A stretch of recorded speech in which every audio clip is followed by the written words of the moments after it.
الوداع الوداع ماہ رمضان. رمضان المبارک ختم ہونے میں چند گھڑیاں باقی ہیں. کچھ نہیں پتا کہ آج چاند دکھ جائے. ممکن ممکن تو ہے لیکن مشکل ہے. مشکل ہے.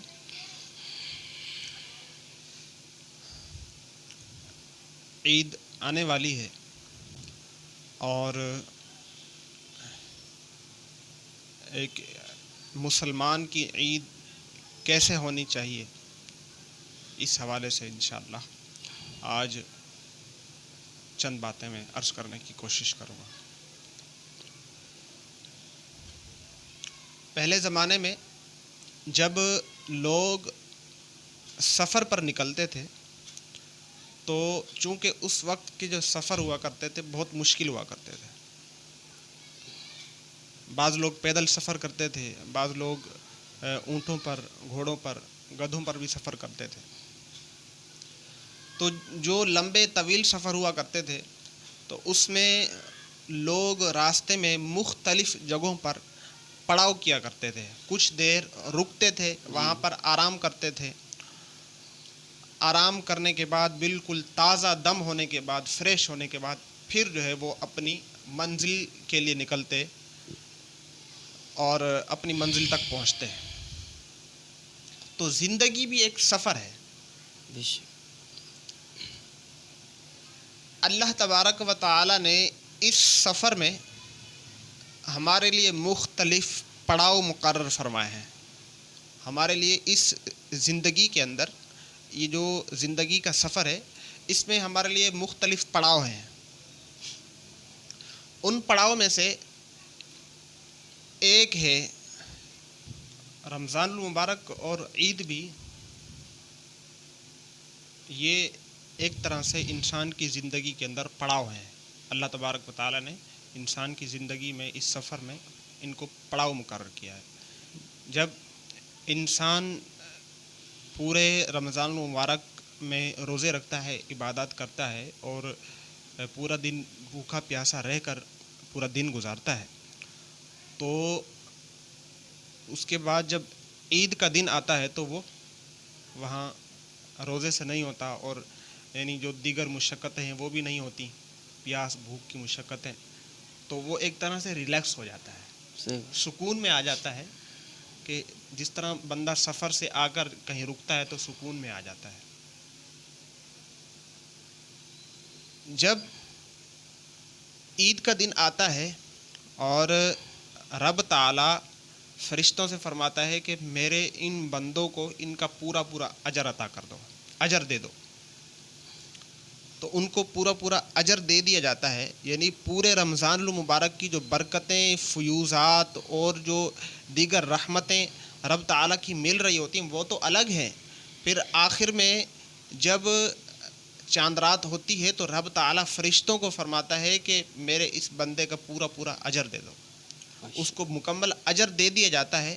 پھر معاملہ یہاں تک نہیں رکتا بلکہ فرمایا کہ جو شخص اللہ تبارک و تعالیٰ کی رضا کے لیے عید کی رات میں عبادت کرتا ہے، اللہ تبارک و تعالیٰ اس کے دل کو ہمیشہ زندہ رکھتا ہے. سبحان اللہ. اس کا دل اس وقت نہیں مرتا جب لوگوں کو دل مر جائیں گے. اللہ. یہ رب تعالیٰ کی رحمت اور وسعت ہے. پھر جب عید کا دن آتا ہے تو پھر اس میں بھی مزید برکتیں اور رحمتیں ہوتی ہیں. عید کے دن خاص طور پہ جو دو اعمال ہیں، دو کام ہیں، یہ خاص طور پہ کرنے کے لیے ہیں. ایک رب تعالیٰ کی عبادت پورے رمضان تو کرتے آئے، لیکن عید کے دن جو عبادت کرنے کا ثواب ہے وہ مزید بڑھ جاتا ہے، بڑھا کر دیا جاتا ہے. اور پھر جو دوسری بات ہے، دوسرا کام ہے، وہ ہے خدمت خلق. اللہ تبارک و تعالیٰ کی جو مخلوق ہے اس کی خدمت کرنا، اور جو غرباء اور مساکین ہیں ان کو عید کی خوشیوں میں شامل کرنا. یہ سب سے اہم کام ہے عید کے دن کا سب سے اہم کام. آپ اس چیز کو صحابہ کرام علیہم الرضوان کی زندگی کے اندر بھی دیکھیں گے, تابعین کی زندگی کے اندر بھی دیکھیں گے, تابع تابعین کی زندگی کے اندر بھی دیکھیں گے, اور دیگر بزرگان دین کی زندگی کے اندر بھی اس کو دیکھیں گے. لیکن جو سب سے خاص ہے وہ آپ حضور کی زندگی کے اندر دیکھیں گے, اور ان تمام ہستیوں کو جو یہ درس ملا اور یہ جو تعلیم ملی یہ حضور کی زندگی سے ملی. صحیح.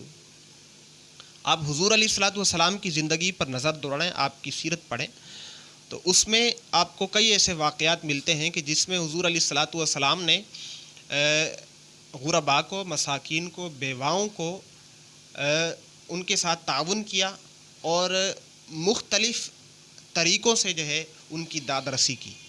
خاص طور پہ آپ عید کے حوالے سے بھی حضور علیہ الصلوۃ والسلام کی زندگی کے اندر یہ واقعہ دیکھیں گے.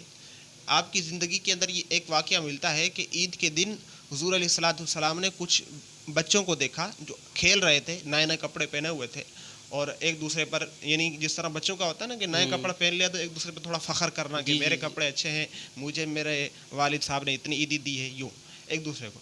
لیکن ایک بچہ دیکھا جو پھٹے پرانے کپڑے پہنا ہوا تھا, بالکل ایک سائڈ پہ کھڑا ہوا تھا, اس کی آنکھوں سے آنسو جاری تھے. اللہ. حضور علیہ الصلوۃ والسلام نے یہ منظر دیکھا تو مضطرب ہو گئے, پریشان ہو گئے, اور پھر حضور علیہ الصلوۃ والسلام نے اس کا ہاتھ پکڑا اور اس سے پوچھا کہ بیٹا کیا معاملہ ہے. تو اس بچے نے کہا کہ میرے والد کا انتقال ہو گیا ہے,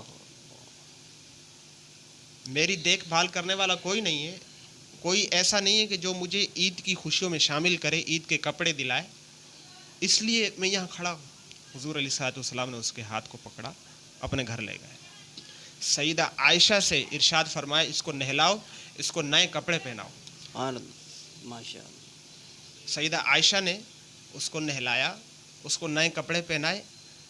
پھر حضور علیہ الصلوۃ والسلام نے یہاں تک نہیں کہ اس کو نہلا دی یا کپڑے پہنا دی, نہیں, بلکہ اس کی خوش بختیوں میں مزید اضافہ کر دیا اور ارشاد فرمایا کیا تو اس بات سے خوش نہیں ہے, اس بات پر راضی نہیں ہے کہ میں محمد تیرا باپ لگوں, تیرا باپ بن جاؤں, ماشاء اللہ, اور عائشہ تیری ماں بن جائے, حسن و حسین تیرے بھائی بن جائیں. یہ حضور علیہ الصلوۃ والسلام کا پیار تھا.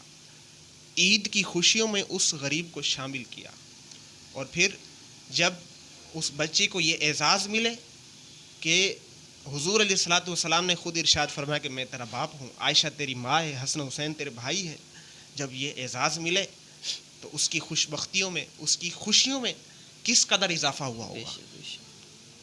تو پھر وہ جب اپنے دیگر دوست بچوں کے پاس گیا اور اس کی جو خوشیوں کا عالم ہوگا, اس نے جو بچوں کو پر فخر کیا ہوگا کہ جی مجھے تو یہ اعزازات ملے. آپ دیکھیں کہ حضور علیہ الصلوۃ والسلام اس قدر غرباء کو, فقراء کو عید کی خوشیوں میں شامل فرمایا کرتے تھے.